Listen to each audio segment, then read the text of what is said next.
আচ্ছা, এই মুহূর্তের সবচেয়ে বড় একটা খবর আধার কার্ড নিয়ে। আধার কার্ড আপনাদের অনেকের আছে, আধার কার্ডে বিভিন্ন ভুল অনেকেরই রয়েছে।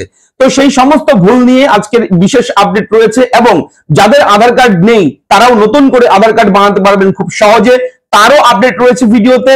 এবং SIR অর্থাৎ স্পেশাল ইন্টেনসিভ রিভিশন, অর্থাৎ বাংলায় যেটাকে আমরা বলে থাকছি এই মুহূর্তে ভোটার কার্ড ভেরিফিকেশন, নতুন করে ভোটার তালিকা হবে, ভোটার তালিকা আপডেট হবে, ভোটার তালিকা সংশোধন হবে। এবং সেন্ট্রাল গভর্নমেন্ট শুধু পশ্চিমবঙ্গ রাজ্য নয়, গোটা ভারতবর্ষে এটা কিন্তু চালু করতে চলেছে। এবং কবে থেকে চালু হবে এবং এই SIR এর সঙ্গে আধার কার্ডের কি সংযোগ রয়েছে, কি আপডেট রয়েছে, A to Z এই ভিডিওতে আপনি জানতে পারবেন। আমি দেখবো ভিডিওতে আপনার সঙ্গে শুভঙ্কর, আপনি দেখছেন আপনাদের প্রিয় ইউটিউব চ্যানেল ফ্রেন্ড। অবশ্যই চ্যানেলটিকে সাবস্ক্রাইব করবেন যদি আপনি প্রথমবার আমাদের চ্যানেলে ভিডিও দেখে থাকেন। চলুন শুরু করি। স্পষ্ট করে প্রথমেই বলবো, আধার কার্ড যাদের নেই তাদের জন্য বড় পদক্ষেপ পশ্চিমবঙ্গ রাজ্য সরকারের। হ্যাঁ, SIR ভোটার তালিকায় নাম তোলার জন্য 12 নম্বর নথি হিসেবে আধার কার্ডকে বৈধতা দিয়েছে সুপ্রিম কোর্ট। আমি কিন্তু এই সম্পূর্ণ আপডেটের আর্টিকেলটা পাশে দিয়ে দেব, যাতে করে আপনারা এই আর্টিকেলটাও পড়তে পারেন খুব ভালোভাবে বোঝানোর জন্য। দেখুন অন স্ক্রিনেও রয়েছে। A to Z মন দিয়ে শুনুন এই মুহূর্তের বিশেষ খবর। এবং বলে রাখি, সর্বোচ্চ আদালতের সেই নির্দেশকে মঙ্গলবারই স্বাগত জানিয়েছেন পশ্চিমবঙ্গের মুখ্যমন্ত্রী মাননীয় মমতা বন্দ্যোপাধ্যায়। গত বুধবার জলপাইগুড়ির সরকারি কর্মসূচি থেকে সেই মর্মে প্রশাসনকে নির্দেশও দিয়ে দিলেন তিনি। মুখ্যমন্ত্রী বলেন, আমি ডিএম যে অর্থাৎ জেলা শাসকদেরকে বলবো, যাদের আধার কার্ড নেই দুয়ারে সরকারের মাধ্যমে তাদের আধার কার্ডটা করিয়ে দিন। হ্যাঁ, আধার কার্ড যাদের নেই দুয়ারে সরকারের মাধ্যমে ডিএমদের বলা হয়েছে, ডিএম সাহেব যারা আছেন, ডিএম সাহেবদের নির্দেশ দিয়েছেন পশ্চিমবঙ্গ রাজ্যের মুখ্যমন্ত্রী যে আপনারা দেখবেন যাদের যাদের আধার কার্ড নেই, যাতে করে তারা আধার কার্ড বানাতে পারে দুয়ারে সরকার ক্যাম্পে, তার ব্যবস্থা করুন। সেটাও কিন্তু নির্দেশ দিয়েছে মুখ্যমন্ত্রী মমতা বন্দ্যোপাধ্যায়। এবং এখানে বলা হয়েছে নির্দিষ্টভাবে জলপাইগুড়ি জেলা শাসককে বললেও এটি আসলে সব জেলার প্রশাসনকেই মমতার বার্তা বলে মনে করেছেন অনেকেই। ভোটার তালিকা নিয়ে সাধারণ মানুষকে সতর্ক থাকার আবেদন বারবার জানিয়েছেন মুখ্যমন্ত্রী। হ্যাঁ, বুধবারও তিনি বলেন ভোটার তালিকায় নাম রয়েছে কিনা তা দেখতে হবে, শুধু এখন দেখলে হবে না, আগামী 6-7 মাস দেখতে হবে।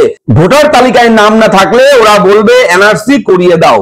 তো এটা হচ্ছে মাননীয় মুখ্যমন্ত্রী মমতা বন্দ্যোপাধ্যায়ের বক্তব্য। এবং বিহার ভোটার তালিকায় বিশেষ নিবিড় সমীক্ষা, যেটাকে SIR সংক্ষেপে বলা হয়, সেই SIR করছে নির্বাচন কমিশন, আপনারা জানেন।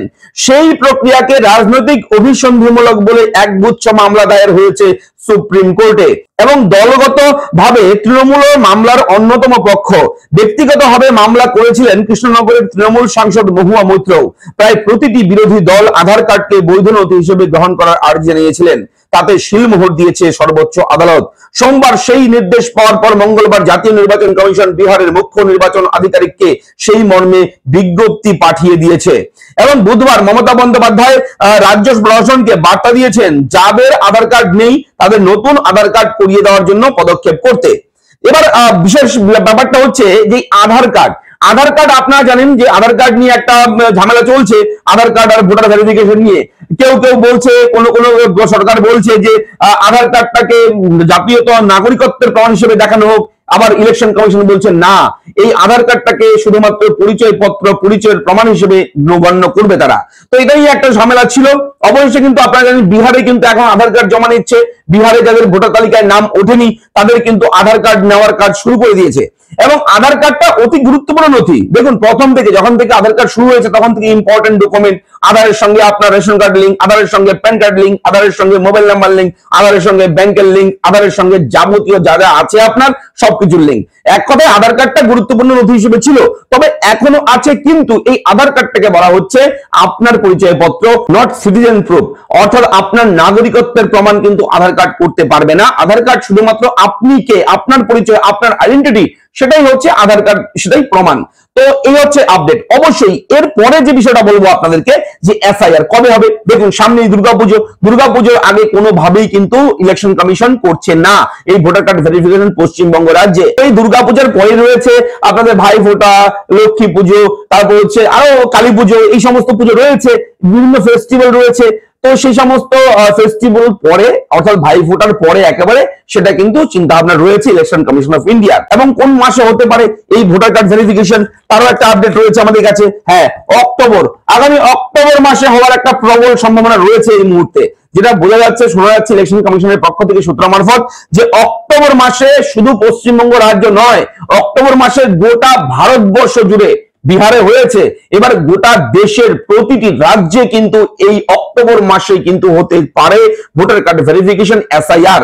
এবং এসআইআর এর জন্য কোন কোন নথি লাগবে দেখুন, 11টা ডকুমেন্ট তো ছিল আপনাদের যে লিস্ট বিহার রাজ্যের জন্য আপনারা দেখেছেন, আমরা ভিডিওতে বলেছি বারবার করে, সেই 11টার মধ্যে যে কোনো একটা ডকুমেন্ট লাগবে, যে কোনো একটা 11টার মধ্যে। তাছাড়া 2002 সালের যে ভোটার লিস্ট, 2002 সালের ভোটার তালিকায় যদি আপনার নাম কিংবা আপনার বাবা অথবা মায়ের নাম থাকে ভোটার লিস্টে, তাহলে আপনার নো টেনশন, কোনো চিন্তা নেই, কোনো ঝামেলা নেই, কোনো সমস্যা নেই। ঠিক আছে, যদি 2002 এর ভোটার লিস্টে থাকে, কেননা গোটা দেশে কিন্তু 2002-3 কিন্তু লাস্ট ভোটার ভেরিফিকেশন হয়েছিল, এবং সেই লাস্ট ভোটার ভেরিফিকেশন 2002 এর তালিকা ধরেই কিন্তু এগোচ্ছে ইলেকশন কমিশন অফ ইন্ডিয়া। এবং যে সমস্ত জেলা, একাধিক জেলা, পশ্চিমবঙ্গ রাজ্যের একাধিক জেলা বিভিন্ন ব্লকের কিন্তু ভোটার তালিকা হারিয়ে ফেলেছে এমনই খবর, এবং খুঁজেই পাচ্ছে না ভোটার লিস্ট।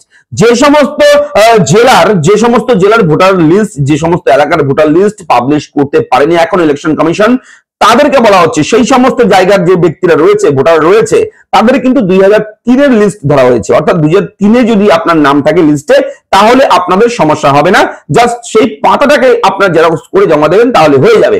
ঠিক আছে, তাছাড়া কিন্তু আপনাদের সেই 11টা ডকুমেন্টের মধ্যে যে কোনো একটা ডকুমেন্ট আপনার সাবমিট করতে হবে। তো এই হচ্ছে এই মুহূর্তের বড় আপডেট। আপনাদের কেমন লাগলো আপডেট লিখে জানাবেন। অবশ্যই কার কার আধার কার্ডের সমস্যা রয়েছে আপনারা কমেন্ট করবেন, আমরা চেষ্টা করব যতটুকু সম্ভব রয়েছে ঠিকঠাক করে দেওয়ার। অনলাইনের মাধ্যমে যে পদ্ধতিগুলো রয়েছে সেই পদ্ধতিগুলোর মাধ্যমে যাতে করে খুব সহজে আপনারা সেই সমস্যার সমাধান করতে পারেন, আমরা কিন্তু আপডেট নিয়ে আসবো। আপনি কোথা থেকে ভিডিও দেখছেন একটু জানাবেন। ভালো থাকবেন, দেখা হচ্ছে নেক্সট ভিডিওতে। ধন্যবাদ।